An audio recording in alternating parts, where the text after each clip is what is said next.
दरम्यान कोल्हापूरच्या बसस्थानक परिसर राम भरोसे आहे, मद्यपीचा अड्डा बनलाय। आगारामध्ये लावलेले बसचे दरवाजे बंद केले जात नसल्याने सुरक्षेचा प्रश्नही ऐरणीवर आला आहे। शिवाय बंद अवस्थेतील 7 शिवशाही बस ठेकेदारांना आगारातच लावल्या, त्यामध्ये दारूच्या बाटल्यांचा खच दिसतोय। कोल्हापूरच्या बसस्थानकाची रियालिटी चेक आम्ही केलेला आहे। आपले प्रतिनिधी ज्ञानेश्वर साळुंखे यांनी हा रियालिटी चेक केलाय।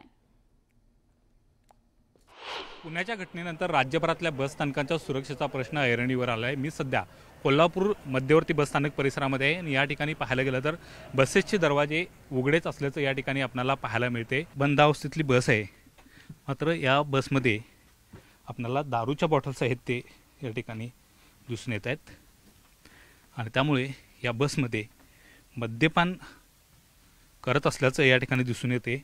अनेक बॉटल्स आहेत त्या दारूच्या या ठिकाणी पडलेल्या आहेत। या बसच्या खाली सुद्धा या बॉटल्स आहेत त्या पडल्याचे आपल्याला दिसून येते आणि त्यामुळे एकूणच या सगळ्या परिसरातली सुरक्षा व्यवस्था आहे ती आपल्याला दिसून येते। या बसच्या बाहेर जर दृश्य पाहायला गेलं या आगारामध्ये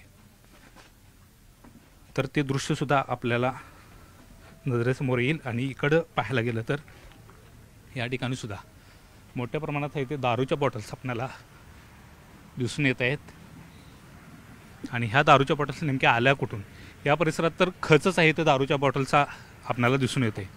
नेमक्या ह्या दारूच्या बॉटल्स या परिसरामध्ये येतात कुठून हा एक संशोधनाचा विषय आहे। खरं तर बसमध्ये प्रवेश करत असताना मद्याच्या बॉटल्स आहेत ते घ्यायला बंदी आहे किंवा मद्यपान करू नये अशा पद्धतीच्या सूचना आहेत ते दिल्या जातात, मात्र मोठ्या प्रमाणात दारूच्या बाटल्यांचा खच आहे तो या सगळ्या परिसरामध्ये आढळून येतोय। त्यामुळे बसची सुरक्षा नेमकी कशावरती आहे, राम भरोसेच आहे हे या निमित्तानं स्पष्ट होते आणि त्यामुळे यामध्ये आता सुधारणा केली जाणार का हे पाहणं महत्त्वाचं असणार आहे। आणि या ज्या बंद अवस्थेत असलेल्या बस आहेत, विशेषतः शिवशाही बस आहेत, त्यांचे दरवाजे बंद होत नाहीत अशा पद्धतीचा आरोप हेतू होतोय आणि हे दरवाजे बंद होत नसल्यामुळेच काही दुर्घटना आहेत त्या समोर येताना पाहायला मिळतात। त्यामुळे प्रशासन आता जागा होणार का हे पाहणं महत्त्वाचं असणार आहे। मात्र एकूणच कोल्हापूरच्या मध्यवर्ती बसस्थानक परिसरामध्ये ही दृश्य पाहायला गेले तर संपूर्णपणे कारभार आहे ते राम भरोसे असल्याचं पाहायला मिळते। अनेक बसेसचे दरवाजे बंद केले जात नाहीत, त्यामुळे कोणताही अनुचित प्रकार घडू शकतो। शिवाय मद्याच्या बाटल्या मोठ्या प्रमाणात आढळून आल्यामुळे अगदी खचच तिथं पडल्यामुळे नेमक्या त्या बाटल्या येतात कुठून आणि इथं कोण मद्यपान करतं का किंवा बाहेरील व्यक्ती या ठिकाणी येतं का हे सुद्धा पाहणं महत्त्वाचं असल्याचं या निमित्तानं दिसून येत आहे। Video journalist Sandeep Patil, Dnyaneshwar Salunkhe, news 18 Lokmat, Kolhapur. तर ज्ञानेश्वर साळुंखे यांनी केलेला हा रियालिटी चेक आपण बघितलेला आहे, त्यामधून आपल्या लक्षात आलं असेल कशा पद्धतीनं कोल्हापूरचं हे बस स्थानक आहे तिथली अवस्था नेमकी कशी आहे, कशा पद्धतीनं मॅनेजमेंट केलं जाते त्याची कल्पना तुम्हाला आली असेल आणि अशाच पद्धतीनं राज्यभरातील इतरही बसस्थानकामध्ये स्थिती आहे का असा सवाल यामुळे उपस्थित होतोय। कारण याचाच फायदा उचलत एका तरुणीवर अत्याचार करण्यात आला आहे। कोणीही लक्ष देत नाहीये या सगळ्या ज्या धूळखाट पडलेल्या गाड्या असतील किंवा सर्व काही या ठिकाणी जे साहित्य आहे ते आपण बघतोय ते फेकलेलं आहे, त्याच्याकडेही कोणी लक्ष द्यायला तयार नाहीये आणि त्याचाच परिणाम कुठेतरी पुण्यामध्ये आपल्याला दिसून आलेला आहे। त्या ठिकाणी एका तरुणीवर आरोपीनं नराधमानं अत्याचार केलाय।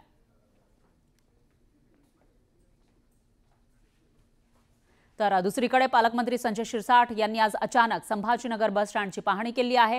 बस स्थानकातील पोलीस चौकीमध्ये पोलीसच नव्हते असा धक्कादायक प्रकार समोर आलाय। संजय शिरसाट आणि प्रवाशांशी याविषयी बातचीत केलेली आहे आपले प्रतिनिधी सिद्धार्थ गोदाम यांनी। छत्रपती संभाजीनगरचे पालकमंत्री आज अचानक शहराच्या मुख्य बस स्टँडला आले आणि त्यांनी पहिलं चौकीमध्ये आले तर चौकीमध्ये पोलीसच या ठिकाणी नाही, सुरक्षेची साठी प्रवाशांच्या सुरक्षेसाठी जी पोलीस चौकी आहे ती पोलीस चौकीच जी आहे या ठिकाणी बघतोय आपण अवस्था पोलीस चौकीची। आणि पुण्याची घटना झाल्यानंतर सर्व जण हादरून गेलेले असताना सुद्धा छत्रपती संभाजीनगरच्या पोलीस चौकीमध्ये ही अवस्था आहे। दादा, इथं पोलीस चौकीमध्ये पोलीसच नाही आहे। पुण्याची घटना घडल्यामुळे राज्यात खळबळ माजलेली नाही। मी आताच जे पुण्याची घटना घडली त्यानंतर प्रत्येक ठिकाणी जाऊन पाहणी करणं हे माझं कर्तव्य समजतो एक पालकमंत्री या नात्याने। आणि आता पाहिलं तर पोलिस नाहीये, बसायला त्याला जागाही नाहीये, डबळा पडलेला आहे, कुठं झाडू पडलेला आहे। ही जी अवस्था आहे अत्यंत वाईट आहे। साहेब, ही पोलीस चौकी आहे जिथं पोलीस सुरक्षा रक्षक असणं गरजेचं होतं आणि व्यवस्था असणं गरजेचं होतं. हे बघा, मी आता जे आलो अचानकपणे भेट दिलेली आहे.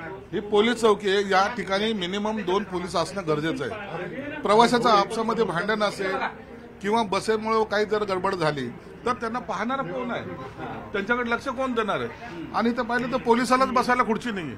आणि अशा या अवस्थेमध्ये जर पोलिसच इथं उपस्थित नाही, आता काय घटना पोलीस तर नाहीच आहे, पोलीस तर नाहीच आहे. मी निश्चित आता सीपींना आता फोन करून विचारणार आहे. कारण अशा पद्धतीने चौकी असल्यासारखं वाटतंय का कंडिशन? पोलीस चौकी तर मला एक कोंडवाडा वाटतोय छोटासा. आणि यामध्ये फक्त सामान हे भरलेलं असं टाकलेलं आहे.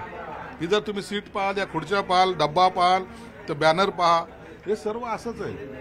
म्हणून मला वाटतं पोलीस आणखी सिरियस झालेले दिसत नाहीत किंवा इथलचा व्यवस्थापक जे आहेत त्यांनी आतापर्यंत काय काळजी घेतली पाहिजे याची त्यांना जाणीव नसावी. म्हणून मी आता त्यांनाही बोलवलोय, त्यांना विचारतोय आणि निश्चित पोलीस कमिशनरशी सुद्धा मी बोलणार आहे. सीसीटीव्ही आहे या ऑफिसमध्ये, पण सीसीटीव्ही मध्ये दिसत असेल ऑफिसला, पण इथं पोलीस नाही. कारण याचे कनेक्शन सीपी ऑफिसला आहेत सगळे. सगळं आहे, पण आता चालतात का नाही हेच प्रश्न आहे. मुळात हे चालू आहे का बंद हे पाहावं लागेल ना.